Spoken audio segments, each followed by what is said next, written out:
We found the radio in the snowmobile and messaged in what had happened, or at least a basic gist of it. I left out the part about naked half-human abominations and said it was an unknown animal. There wasn't much law enforcement up in these parts because, hell, there were barely any people. The rangers as well as fish and wildlife agents regularly worked with the police officers in small towns.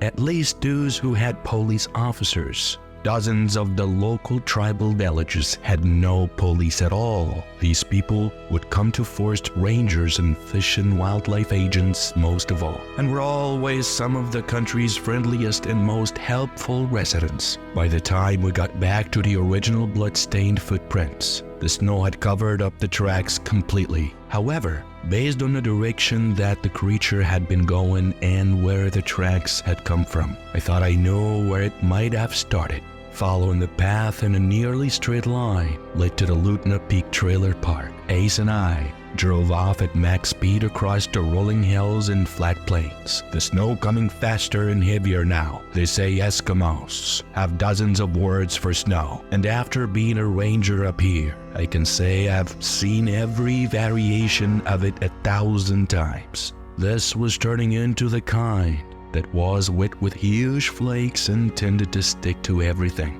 We would probably have to find refuge soon, especially if it got any heavier. I heard the screaming before I saw the commotion as we came around a sharp right turn where the dirt road turned into the trailer park. I saw dozens of people out, flitting like gnats around one of the trailers at the back corner of the park. All of the lights were on in that particular trailer, and I saw one woman comforting another who was bent over and crying.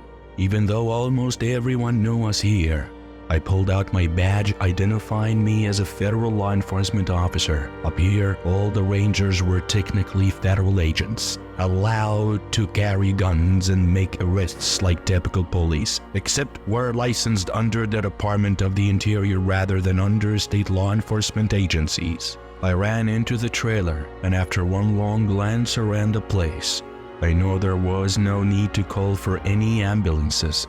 Ace followed close behind me, his heavy, thudding footsteps shaking the trailer slightly as he ascended the steps. We said nothing for a long moment.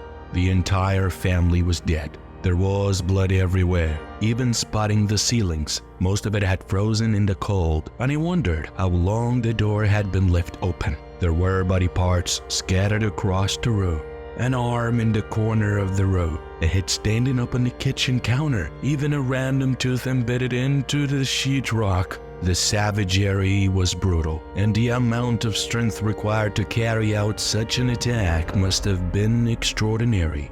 I think we're gonna need a lot more people on this than just me and you, Ace said. I nodded, already bone tired, and with so much more work to do tonight before I could go to sleep.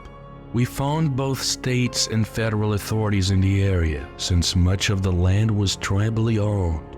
We had to deal with multiple branches. Eventually, we got the CSI out there in the middle of a snowstorm. Though he had come from over 3 hours away, we just secured a scene while we waited, constantly being brought into neighboring trailers where townsfolk would tell us the latest gossip. They also brought us hot coffee and tried to milk us for any information we might have, as they usually did in such situations. "No, Maggie is honest," Ace was saying to one old lady wrapped up in an ancient fur coat. "I don't know any more about it than you do. You can be sure that you'd know if I did." By that point, police cars were slowly pulling in, one by one. Ace and I told them a simplified version of the night's events, said good night, and left the scene to them. I went home and took a scalding hot shower, trying to force the night's coldness out of my bones. Then I slept deeply, though I had nightmares of that creature's face turning to me, holding a dead baby in its mouth and marking me with its emotionless, reflective eyes. I didn't know it then, but that would be the last time I would sleep in a bed for many days. The state police assigned us an officer the next day, stating they wanted an official representative of their interests involved in the case. It was by this point a fairly high priority case. We didn't even have many assaults or robberies up here, less likely murders, and the murder of an entire family really stirred up the locals. The fact that CSI techs couldn't make heads or tails of it made it even worse. We hadn't even agreed on whether it was done by humans or animals, or a combination of the two. Like men with fighting dogs who went berserk with no leads. They wanted us to go back to where we had seen the creature the previous night and see what we could find. The police officer who would be tagging us, a woman named Officer Melinda Jansen, had the look of someone who just started a new job and does not realize how terrible it is yet. She was all bright-eyed and bushy-tailed, and when she shook my hand, she nearly crushed the bones together under her iron grip. I saw Ace wince slightly when he shook her hand too. When she turned her back, he looked at me with one eyebrow raised, as if he were saying, "What can you do?" It didn't take us long to find a spot from the previous night. When we got close to the forest where the creature disappeared, I saw a branch that had been hit by a shotgun blast, and knew we were right on the money. In the daytime, I saw that there was a slight curving trail through the trees here. Maybe an old deer trail. It was just wide enough for us to take our snowmobiles through if we went slow. Occasionally, I would have to get off being in the lead and move large branches that lay across the path.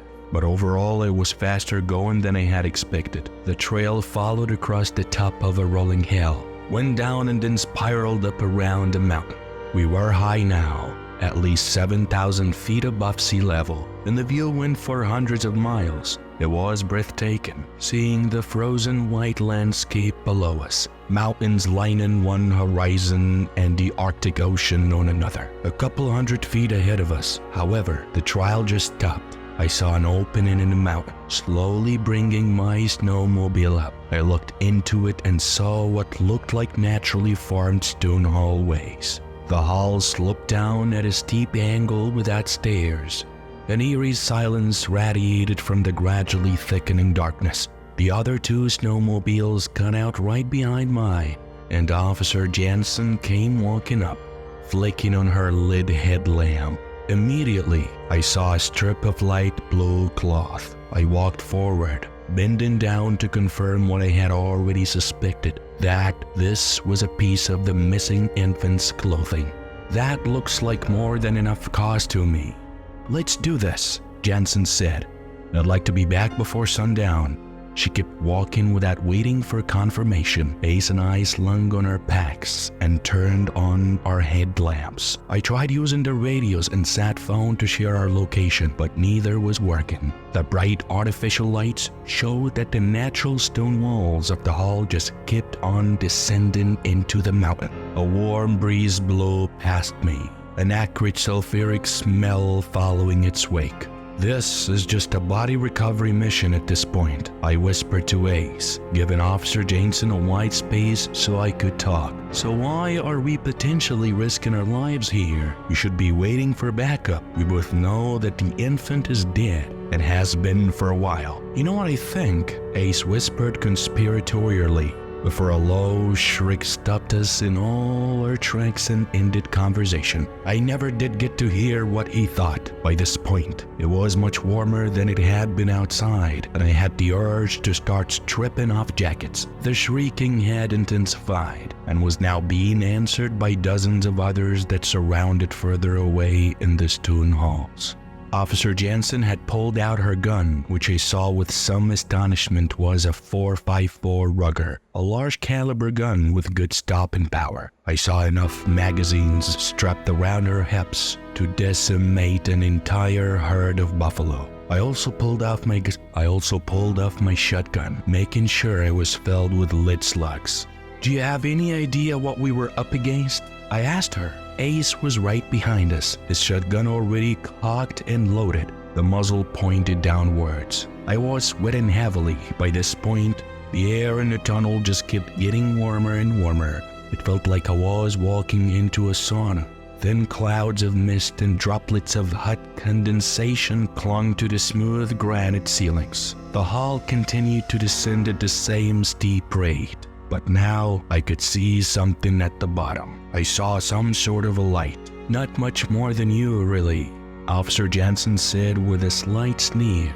My only advice is to shoot first and ask questions later. Kill anything that moves. This place has taken a lot of people already. People who were fat and slow to watch their own backs. I squinted as I examined the lights. They seemed to emanate from some sort of organism growing on the stone surface. It wasn't electrical lights, and it certainly wasn't natural sunlight. It glowed like the lights of millions of fireflies, a purplish blue color that painted the granite floors and walls into a totally different light. We were walking as quietly as possible by this point, but I still didn't see anyone. We reached the bottom of the stone halls, where strange mushrooms glowed in the darkness, their mycelium giving off that black light color everywhere as it stretched across the threshold of the opening. I turned off my lid, seeing my comrades do the same, then poked my head through, looking back and forth. I saw more of those creatures from before,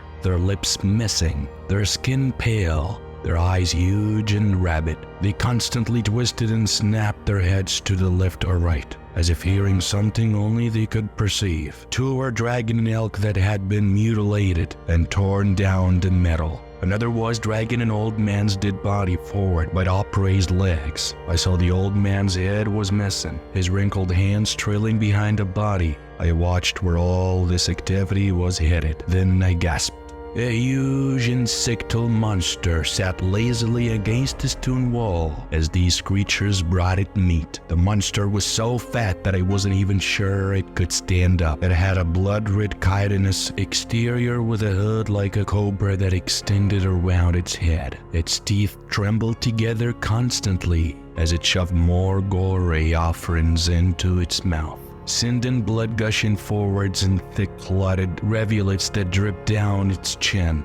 Its long, thin arms had sharp knife-like digits, and its 6 legs branched like those of a praying mantis, splayed out on each side of its body, shining a dark red color in the strange light of the chamber. Its belly stretched far in front of its body, and with horror, I saw it drop a cluster of eggs. Each one was big as the size of a big dog. Their surfaces writhed and trembled, looking tight and ready to burst at any moment.